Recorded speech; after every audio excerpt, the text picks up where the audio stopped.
Well, I have to tell you, my next guest is a big disappointment to me. He told me he's not going to get me Packer tickets. We'll see what we can do. Yeah, there's hope. I'll ask a friend. Very much just kidding. I'm Jerry DeShane. This is The Local Perspective, a production of the League of Wisconsin Municipalities with the help of Wisconsin Community Media.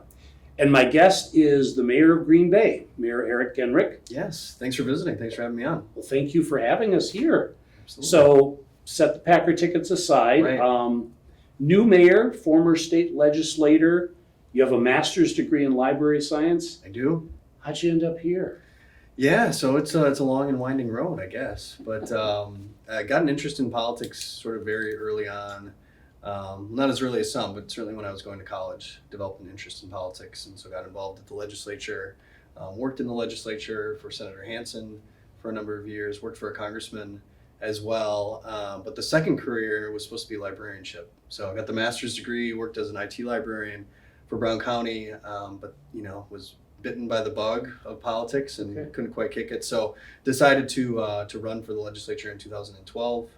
Was fortunate enough to win that seat and served 6 years in the state assembly. And had a reputation, Republicans, Democrats, as a guy that people like to work with, is my impression. I hope so. Yeah, I mean, I definitely try to be intentional about that, working across the aisle on solutions for people back here in Green Bay. And having that mindset, that's really what attracted me to the office of mayor. You're an executive, a local executive. You have a council. It's just a smaller coalition of folks that you need to get on board in order to affect some positive change. And being in the minority in the legislature, it's just a little bit of a different dynamic. One of 99 in the assembly, plus the 33 in the Senate, plus the governor. So that's what was really attractive. Just being able to more rapidly enact policies to benefit people here in Green Bay, and it's been fun so far. Good. And there's about 7 different avenues that I want to take from that opening statement of yours. But you're the mayor of Wisconsin's 3rd largest city, arguably its most nationally or even internationally recognized city. I mean, that's quite a different stage. Right. But you grew up in Green Bay. I mean, does it feel different walking into the mayor's office? Yeah, I was born and raised in Green Bay. Spent some time in Madison, but otherwise, Green Bay guy through and through. It's definitely a different role. Very institutionally distinct from the legislature. But I knew the previous mayor well. Served on the Economic Development Authority here, so knew a number of the staff and department heads pretty well. But you're never quite prepared for it. There's definitely a learning curve involved, and but city staff here have been super supportive. City residents have been very supportive as well, working well with council, certainly at this stage, and looking to continue to deepen that relationship.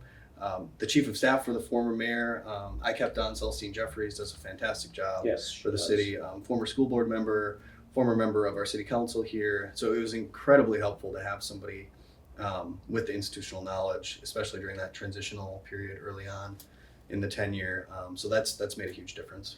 And a number of our audience members are mayors or council members wanting to run for mayor.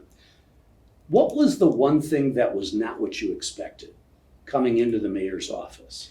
There haven't been any big surprises, but there's a little surprise almost every single day, I would say. Okay. I mean, just think, especially, Are they always good? Not always, no. No, not always. It's by and large, it's been very positive. But I think the tricky thing about being mayor is to just try to maintain that even keel all the way through, because you get so much good news, and then you're kind of thrown off occasionally by some bad, development news or, just different things here and there where you just, you have to maintain, keep your eye on the prize and just surf the wave a little bit. Well, and when you say maintain an even keel, do you mean, never let the people see you sweat sort of thing, or keep an eye on the long term? Tell me more. What do you mean? Yeah, I mean, just, sort of never get too high, never get too low. Because you do, you get some disappointing news occasionally, and then you got to go out and cut a ribbon, right? And you got to be that cheerleader for the community in spite of, what's going on within the walls of City Hall sometimes. Okay. Well, and I want to dig deeper into Green Bay. I mean, one of Wisconsin's oldest cities, as I said, internationally known. But I can't get off this librarian thing. I'm a lobbyist. I've spent my whole career interacting with legislators and governors and congressmen, and not to say they have a big ego, but when I think of a librarian, I think of someone with kind of a service mentality, kind of quiet and introspective, and I just don't think of legislators that way. Right. So tell me about Yeah. Am I just wrong? No, I mean, I think that's certainly the way that I identify. That's the way that I think about politics, is through a service lens. My dad was trained as a social worker, and my mom is a nurse. And so for me, that was just kind of how I was raised.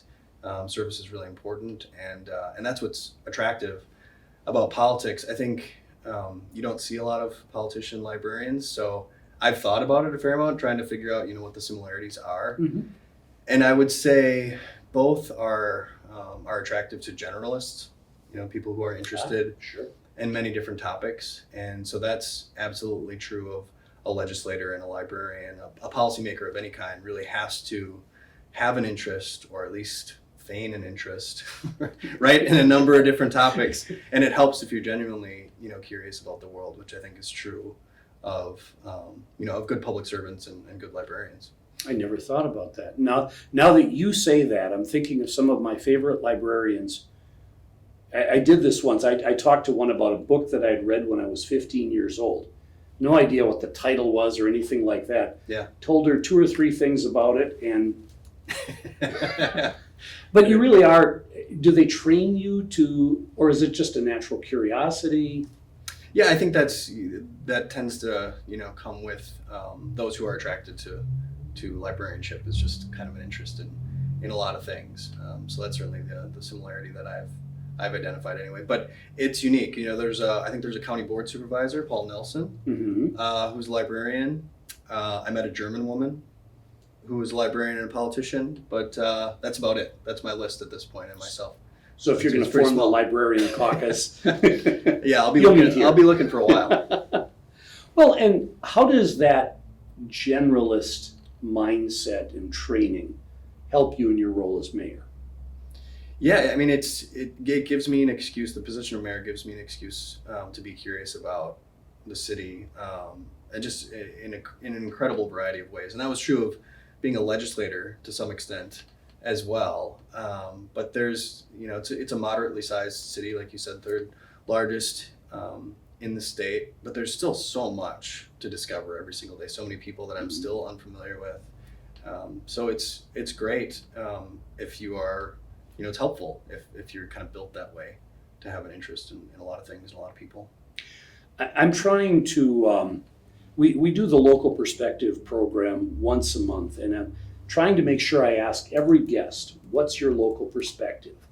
And I guess for you, I put it in this context, is what's your perspective? What's your sort of vision when it comes to being mayor? Where are you going? What do you see? Right. I mean, I think one of the most important aspects of that, the disposition that I have, is optimistic. I'm really excited about where things stand for the city of Green Bay. I think that's true of a vast majority of people who live here. We believe that our future is bright. Our downtown has come so far in the last 15, 20, 25 years, and continues to grow and get stronger every single day. Our community is diversifying to a huge extent. Again, in the last 20, 25 years, we've seen, in particular, our Latino population has grown tremendously. And so, I'm really proud of what this community has always been, where we've come from, but I'm even more optimistic about our future. And, I wouldn't have run for this office if I didn't feel that way. That might be an unintentional self-criticism. I think you need, leadership when things are going sideways as well. But I'm really excited about where this community is headed. And the nice thing about a city of this size is that you feel as though no matter where you're situated, I hope people feel as though they can get involved. They can really make a change. They can serve on a board or a commission or the neighborhood association board of directors and have kind of a direct line, with council, a direct line with the mayor's office. That's certainly the message that I've been trying to send. We have an open office here. So just about every Thursday from 3:30 to 4:30, we open up the doors and people can just, come in and let me know what they're thinking. Do you get a lot of traffic? It when you do depends, that? right? It depends on the week and depends what we're debating at council. But I just thought it was important to give that opportunity to Sure. folks. So if something does occur to them, they're able to stop in. And the reason that that idea came to me, I'm a big Lincoln fan.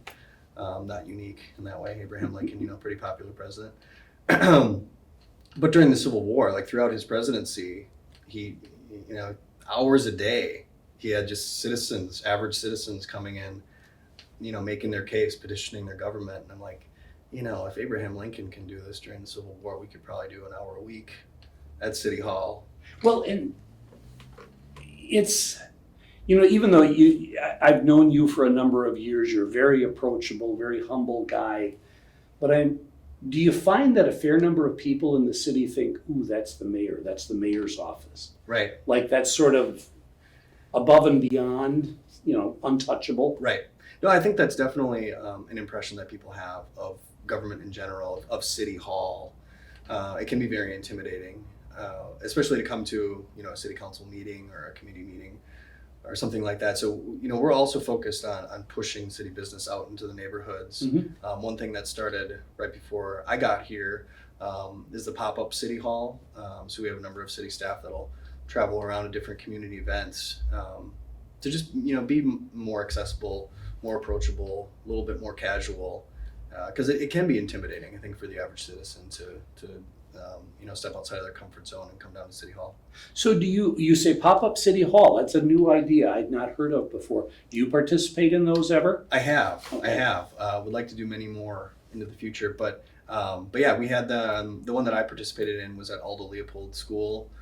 They have the Aldo Legacy Day, which was back in June. But a number of our city staff have been at farmers markets and different events around town throughout the summer. Are those really primarily listening sessions, or can they actually transact municipal business if people need them to? Right. So we haven't necessarily gotten to that stage where you'd Okay. be able to, buy a pass to one of our pools or pay a parking ticket or something like that. It's really more informational. So we, carry a bunch of brochures, hand out business cards, and try to just answer questions that people have. Some of related to the city.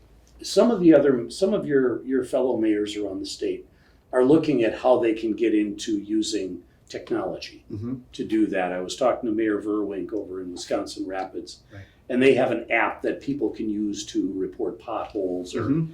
direct inquiries into the city. Do you see that in your future? Yeah, we do have. It's called a request for service system that's available on our website. Okay. That people can, if they see a pothole, they can report it. If they, need a tree trimmed, they can report that. All those kinds of concerns, and we're really trying to promote that as a way for people to interact with the government. I think a lot of people are familiar with their alders. That's kind of a traditional route, Right. which is great. If you have that personal connection, that continues to be an avenue that people can pursue if they have an issue or a question. But I think technology is going to continue to play a bigger and bigger role with these kinds of questions. Okay. So you're in your first year. Kind of give me a quick rundown. What were the short-term things you needed to do? Right. We've talked a little bit about that. Then kind of give me your 2-3 year plan, and then what's out on the horizon? What's the big wowie that you're working on? Right. Yeah. So right out of the gates, I talked a little bit about accessibility. That was really important to me, to just try to open up City Hall as much as possible and make it clear that people can approach me and get in touch and stop down and express what they have on their minds. Sort of related to that is just and a lot of people obviously talk about the need for this in government these days, but just to focus on civility. Mm-hmm. So improving the relationship that the Office of the Mayor has with our council members, Sure. just making sure that I stay above the fray whenever possible and not engage in some of the the politics of personal destruction that we see just kind of rampant Do you find in your Madison, council? Washington. I'm sorry for interrupting No. you. Do you find your council members appreciate that? Yeah, so far, I'm not sure if I'm still in the honeymoon period or just on the outer edge of it, but we've had really good meetings thus far, and Excellent. it's a good group of people. So it's just it's important for me to continue focusing on that. Other short-term things that and will be long-term as well, but I mentioned diversity, the fact that it's a real Yep. strength in the city of Green Bay. So Celestine Jeffries and I, my chief of staff, who I mentioned earlier, have been very serious about increasing our municipal equality index score, which is provided by the Human Rights Campaign. So just to make some concrete changes out of the gates, but also change the perception of a city like Green Bay, sort of culturally conservative That takes a by long time. reputation. Mhm. Appleton, I think, has done a lot in this regard because it's been a huge priority for Mayor Hanna. Mhm. So have developed a really nice relationship with him. Out of the gates, look to him as a real role model and mentor, and really trying to shift the perception of this community to be more in line with the Appletons of the world, a place that is really welcoming to people of all different perspectives and backgrounds. And that, on the one hand, everything we read, whether you're Green Bay or Crivets, communities have to become more welcoming, right? Mhm. To succeed, Right. to attract people into the future. But change is hard. Mm-hmm. Do you feel community pushback, or do you find the community is saying, yeah, let's do this? Yeah, I mean, you definitely get a little bit of pushback, but I think by and large, people recognize that we need to change, and it can be difficult and challenging at times. But it's when I talk about diversity and inclusion, it's not about displacing anyone, Mhm. right? There's no one that should feel a real loss from this. It's about making space for people to feel as though they can plug in and be successful. It's not about pushing other people out. Right. And so it's easier said than done, obviously, but I would say so far so good. Okay. Yeah, that's my family literally got off the boat here and settled here. Sure. They made room for them back in the early 1900s, and in some ways, skin color might be different, Mm-hmm. the accent and language is different, but is it really such a change from how Green Bay was founded? Right. Yeah, no, I think you're absolutely right. And the immigrant experience, 100 years ago was distinct from the one that occurs today, but there are a ton of similarities. And, we need to look to history as a guide, both for good and bad. But I think we can learn a lot. Well, let's, what are the big dreams? I mean, okay, civility is great, that's a life work. Becoming a welcoming community, another life work. What are some of the other kind of wow-EG that's gonna be Right. really cool things you're working on? Yeah, so I mean, I mentioned downtown earlier, which has seen a tremendous resurgence over the last 20 odd years or so. It was a huge priority for our former mayor, Mayor Schmidt, and really want to continue with that. So we have a number of development projects that are ongoing here, both on the east side and west sides of our downtown, and want to make sure that we continue along those lines. Coal piles have been a fixture of Green Bay's skyline. Yep. Right on the river. For quite some time, right on the river. So I was at a conference actually down in Albuquerque, the Mayor's Institute for City Design, which is a fantastic experience, a partnership between the U.S. Conference of Mayors and the National Endowment for the Arts. And so I presented on, all the mayors present kind of a design challenge or question Mhm. to the rest of the mayors, and then some design experts who are also in town for the gathering. And mine was about coal piles, how to move them, what you might be able to do in that site in terms of reuse. And there was a mayor from Charleston, West Virginia, who said, I'm from West Virginia, we don't put coal piles on our rivers. Right?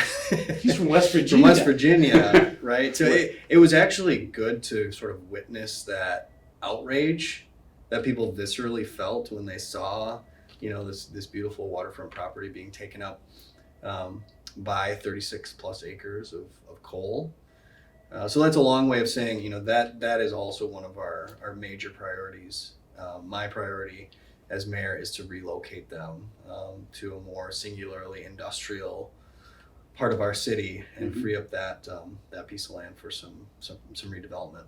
I know that was a priority of your predecessor too.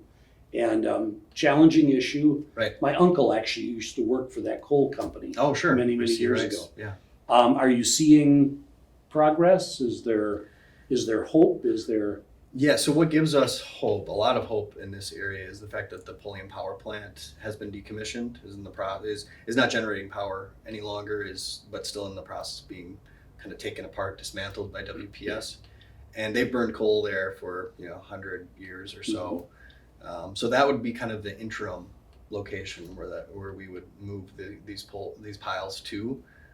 That was not an option until very recently. Sure. So Mayor Schmidt, I think, did a lot to try to figure out how this could happen, but the Pulliam power plant location was not an option until very recently. So that's the big game changer as far as in terms of how we look at things. And I've been working with our state legislators, Senator Coles and Representative Steffen, Senator Hansen, and Representative Krasinski, and figuring out how we might be able to do this, talking to the governor's office to identify different programs and pots of money. But there's a bill that's moving through the Assembly, had a positive vote on the Assembly side, just had a public hearing on the Senate side of things, which would just provide a little bit of assistance, very welcome, $1.5 million to kind of do some geotech planning analysis of both sites to figure out what needs to be done. Okay, great. My guest is the mayor of Green Bay, Eric Genrich, talking a little bit about his vision for where the city is going forward. But you're also going to host the league's annual conference next month. Yes. And I was looking, you're going to be the unofficial tour guide. We're going to do a little bus tour. And, well, I've got at least one specific question, but tell me what we're going to see. Tell the folks what we're going to see on that tour. Right. So I don't know that I have the full itinerary laid out at this point. I know Celestine has been working on that for quite some time, working with Gail on doing that thing. But I know that we'll see a lot of redevelopment projects in our downtown. We will also be going outside the city's limits to visit. Is that allowed? Right. I don't know. This is my first tour, so I'm not sure what's allowed or what's not. You guys will have to tell me. But no. I guess intergovernmental collaboration is always a big deal.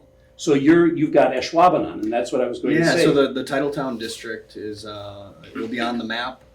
So that's right across the street from Lambeau Field. Sure. Lambeau Field is in the city of Green Bay. The Titletown district is in Ashwaubenon, and so that's where the Packers have done a lot of their development work in recent years. There's Hinterland Brewing Company out there.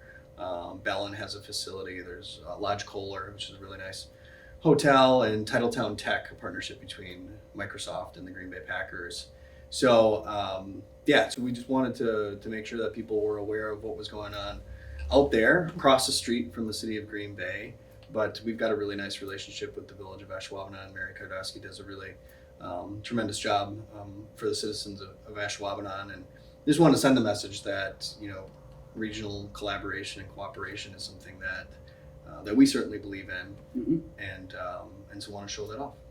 Great. So what? Any surprises we're going to see on the tour? Or I know you're only the mayor, and you don't get to say what's on it. Right. Exactly. What would you like if I said to you right now, hey, I've got an afternoon. Right. What would you take me to see? Gosh, there are so many different things to show off in Green Bay. One of my favorite things about the city, and we're going to be a little bit late in the season to fully show it off, but the Bay Beach Amusement Park, just celebrated 125th anniversary a couple years back. And I was in the Assembly at that time, so I had a resolution to support. And what I said is, a lot of people think that the happiest place in the world is in some swamp in Florida. It's really in Green Bay, Wisconsin, especially for parents, right? I mean, and grandparents. I took my grandkids there last year. I mean, you can get $20 worth of tickets and go home with half of them, after several hours of entertainment. That is such an incredible gift that Yeah. this community has. And most people don't know about it. Right. Yeah. So we've got a roller coaster out there. We have a big wheel, which is really great. It just came online. The big this year. Ferris wheel. Yeah, the giant Ferris wheel, which is really right on the shores of the Bay of Green Bay, Lake Michigan. And so some fantastic views from the top of the big wheel. The Zip and Pippin, as I mentioned, roller coaster, but the Tilt-A-Whirl, the Scrambler, all the fun stuff. And it's a really great place for kids and families. So that's one of my favorites, of course. Also out there though, we have the Wildlife Sanctuary, which is another gem here in the community. So you can go out there and experience wildlife and feed the geese and check out the wolves and deer and a number of other animals as well. On the far west side of town, another sort of hidden gem, the Green Bay Botanical Society Botanical Gardens. Just a really beautiful setting. They set up a stage out there with in recent years for live music, so that's a fantastic place to be. I mentioned downtown. There's so many great businesses and restaurants, breweries if you're into that sort of thing. Titletown Brewing Company in Copper State, located right downtown. Great food and some tasty beverages. So yeah, there's a ton to check out. I'm really looking forward to having you all in town, having some of my colleagues in town, and showing it off. Gail, he knows that he's got to have them back at the hotel within 3 hours, right? Okay. I mean, we'll try to stick to that. Yeah. I could just see our entire league's annual conference disappears on a bus. Right. Where did you people go? We'll have fun. I'll guarantee that. You mentioned Ashwaubenon Village President Kardosky, and you've got De Pere to one side, Howard, Swamico, Yeah. all of the other municipalities. How would you rate collaboration in this region? Yeah. And what are some of the things you're working on together? So, I think we have some room to grow there. We've definitely gotten some marching orders from other members of the community who say you guys really need to work together. These boundaries that are so important to politicians are not so relevant to actual people. Most of your not to say that citizens couldn't politicians find aren't it. actual people, but you know what I'm saying. Sure. So yeah, it's a big point of emphasis for me. I have a really good relationship with our county executive, Troy Streckenbach. Made it a point to get out to as many communities in the county as possible in my first 6 months here. I still have one village to visit in Brown County, but otherwise have been to visit with everyone else. And so have some room to grow there, but picked up a lot of good ideas at the Urban Alliance meeting that we both enjoyed earlier this past summer now.